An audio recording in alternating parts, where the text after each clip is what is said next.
We're a week into the Biden administration, and Republicans have made it clear they will do everything possible to sabotage the Democrats' agenda while moving quickly to quash the upcoming impeachment trial of former President Donald Trump. For more on this, it's time for a closer look. The modern Republican Party has no discernible policies or principles other than feigned persecution and cultural grievances. Seriously, what is even one policy they've advanced to help working people? Well, we gave your CEO a tax cut, so maybe he'll look more relaxed in the pre-flight video. There are very real, unprecedented, existential crises swirling around us on a daily basis, creating suffering and misery for millions of Americans. And instead, the right is obsessed with trivial garbage like this. Right around the election, I had 1 million followers on Twitter. Now I have under 900,000. Really, I mean, literally, in a couple of weeks, I don't know what's going on there. Oh, I'm sorry. I was just lighting a prayer candle for Maria Bartiromo. That was a truly harrowing story, Maria. When people talk about what we've lost this past year, I think first on that list is going to be your Twitter followers. Thank you for speaking out about this. You're like a modern-day Aaron Brockovich or Sully Sullenberger. I hope you get your own biopic. Thousands of people have been dying a day in overwhelmed hospitals. Millions are out of work, losing their health insurance and falling into poverty, and child hunger is on the rise. Republicans and people like Bartiromo have powerful platforms with millions of viewers. They could spend any amount of time they want talking about any of that. Instead, they manufacture dumb grievances to distract from real problems and make themselves feel like victims. It's their entire business model. And after Joe Biden got elected, they amped it up to an absurd degree. Curt Schilling wrote a social media post defending Donald Trump. And in 2021, that's not allowed. You could lose your insurance for that. You could also lose your bank account, your website, your access to email and social media, your ability to communicate with the outside world, and there's nothing you can do about it because you can also lose your lawyer. No legal representation for you. How long before they cut off your water and electricity?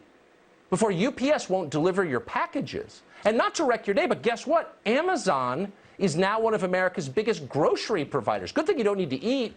Once politicians attempt to control what you believe, they are no longer politicians. They are, by definition, dictators. And if they succeed in controlling what you believe, you are no longer a citizen. You are not a free man. You are a slave. If they control what you believe, you're no longer a citizen. If they tell you what to think, you're no longer free. And when they tell you you have to wear not just shirt and shoes, but pants to California Pizza Kitchen, you're a slave. And how long before they cut off your water, your electricity? How long before they tow your car for parking on the sidewalk outside Chuck E. Cheese? Not because you were drunk, mind you, but because you were in a hurry and you were drunk. And when you hide from the police in the ball pit, don't be surprised when they find you, because those ball pits are shallower than they look. And as an adult man, part of you will be sticking out and visible. How long before that happens? I'll tell you how long. It happened to me yesterday. And then this week, there was yet another even more ridiculous example of this feigned victimhood when the MyPillow guy, famous for inventing a worse version of a thing we've had for 500 years, honey, I got an idea. What about like a soft thing for your head at night? You mean a pillow, honey? Yeah. I'm heading to the lab. Don't rush back. Famous for inventing a pillow and for spreading the deranged conspiracy theory that China used voting machines to hack the election, went on Fox News to complain about his products getting dropped from stores. For the crime of having different opinions, Mike Lindell has just been banned from Twitter. Several retailers have also stopped selling his products. That happened today. That would include Bed Bath & Beyond, Kohl's, and Kroger. That list is bigger. There's also HEB, the shopping channel, Shop HQ. I mean, they just keep, turning in their POs and saying we don't want MyPillow anymore. Dear God, Kroger and the shopping channel stopped selling MyPillow with our freedom. If George Washington heard this, he would roll over in his grave, which is still more comfortable than rolling onto a MyPillow. People don't know this, but that's actually what caused the revolution. The British told Thomas Paine he couldn't sell his line of toilet seat cushions in the town square anymore because his opinions were too controversial. So Thomas Paine started the Revolutionary War.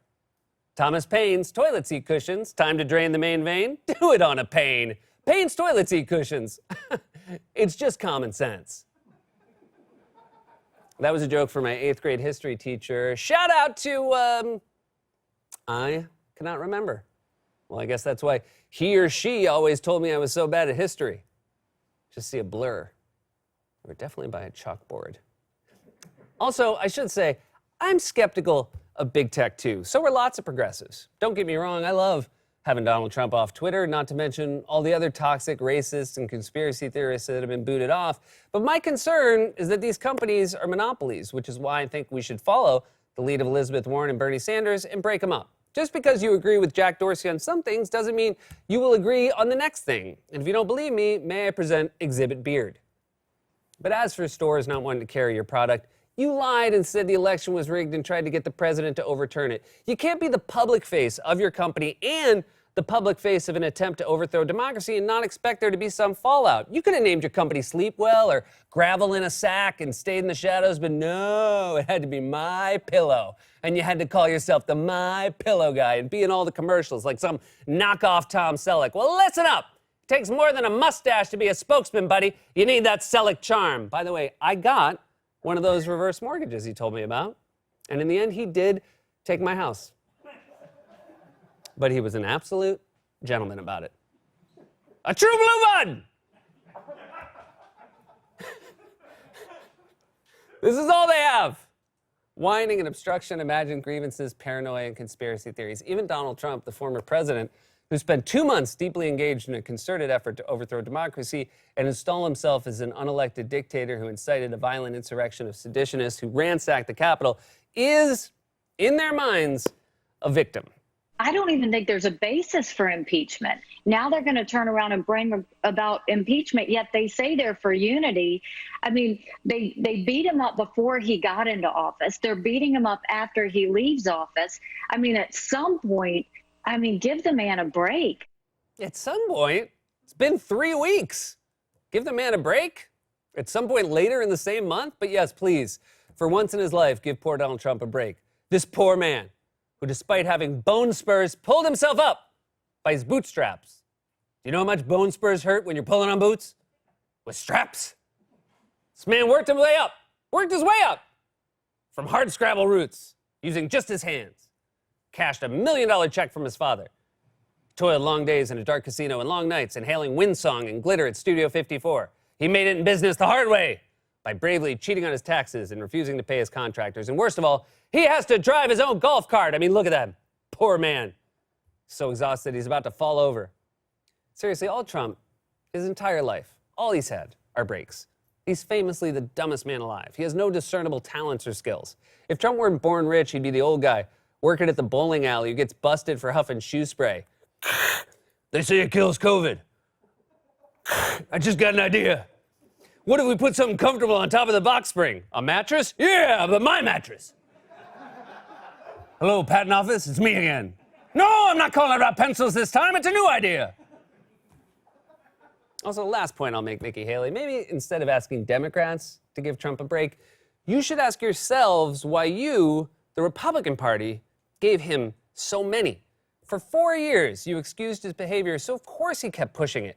You're like a rich parent asking the court for mercy for their bratty teen, saying, please, Your Honor, give him a break. It's what I always did. Every time he stole or lied or cheated on a test, I looked him in the eye and said, you're my special boy, and nothing you do will ever change how much I love you.